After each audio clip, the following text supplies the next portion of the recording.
So I stopped taking Age of Sigmar commissions for a little while, and one of my regular customers ended up going with another local painter for these Cities of Sigmar cavalry guys.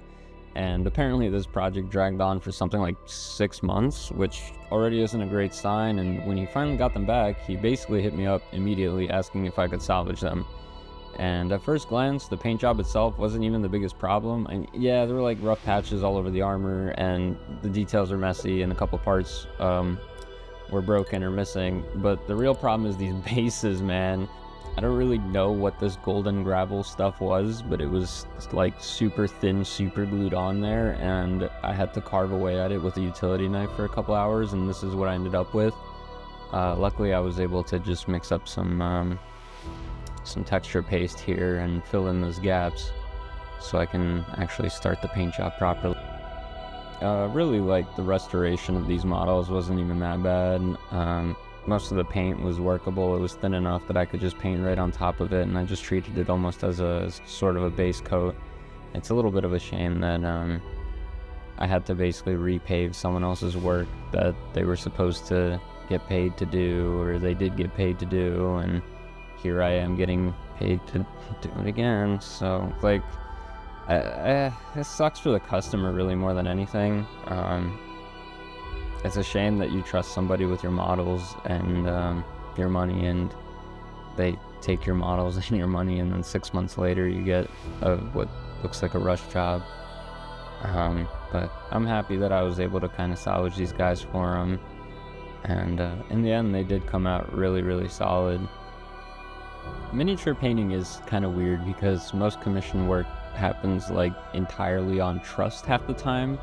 Like sometimes you'll like have like money down and all this, but you're shipping expensive models, you're handing off expensive models to somebody that you found online or locally, and you just hope they know what they're doing, based on, some, hearsay, or like you've seen some work that they've done. But really you're just trusting someone with your money and your time, and sometimes an army that you've spent years collecting.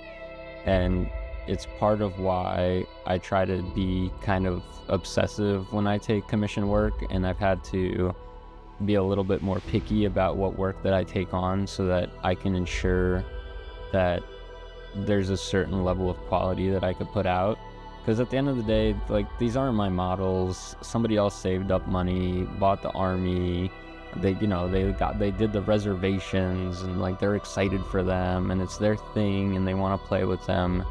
And I'd really rather underpromise and deliver more than they expected at the end, than rush something out just to get it off my desk. And if you've seen my previous video about like getting burnt out and stuff, a big part of it is picking projects that I'm excited about, or picking projects that kind of resonate with me. And typically I wouldn't take on Age of Sigmar stuff. I don't really love fantasy, but I also don't love people getting taken advantage of like this. So it made me want to help him recover these models and touch them up and make them special.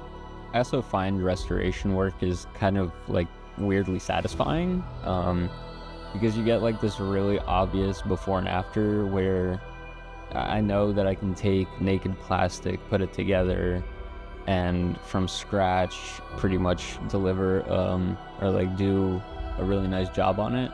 But when you take something that's kind of cruddy, or like has bad primer, or is misassembled, or is missing pieces, and you kit bash it, and you tidy it up a little bit, and the transformation of the before and after, sometimes you could pull off some crazy stuff, and sometimes I've done it, and sometimes it looks pretty good. But yeah, projects like this are always like just a little frustrating, because there really wasn't anything particularly difficult about these models. Nothing here needed crazy advanced techniques or like absurd amounts of effort.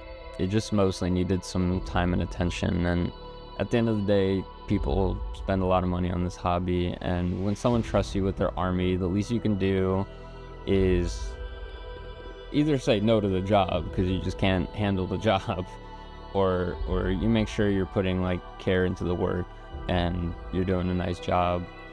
And I'm just glad I was able to save these guys, because seeing where they started with bases that I listen, there was a point where I thought a hammer and a screwdriver would chisel off that gravel. It was rough. It was real rough. But as I kind of wrap these up and apply these decals and put on the finishing little touches on these little guys, I don't know, I guess we can just talk about the channel and what the plans and stuff are, and kind of get a gauge on what the people want. But I've been doing more and more projects like this lately, and part of what I'm trying to do here is just build out a place where I can share all the weird corners of my hobby and like all the different stuff that I kind of obsess over. So it's like mini painting, commission painting, doing terrain stuff, doing like TTRPG, Wrath and Glory campaign prep, and I bounce around all over the place with these creative projects, and I'm trying to kind of just cultivate it all here and just record it all, so it's not just into the void, sort of. So if you've watched any of my other stuff, hopefully you've enjoyed it. Hopefully I keep making more of it. If there's stuff that you want me to do or make, just leave a comment. I read them. There's like 4 people that leave comments, so I make sure to look at them and respond to them. But here they are. Look at these guys. They came out sick. They came out awesome. I love the way they came out. The lighting is a little bit dramatic. All right, I'll admit the lighting is a little dramatic, but I think overall these guys had a huge glow up. Thank you for watching. Thank you for hanging out, and happy hobbying, yeah.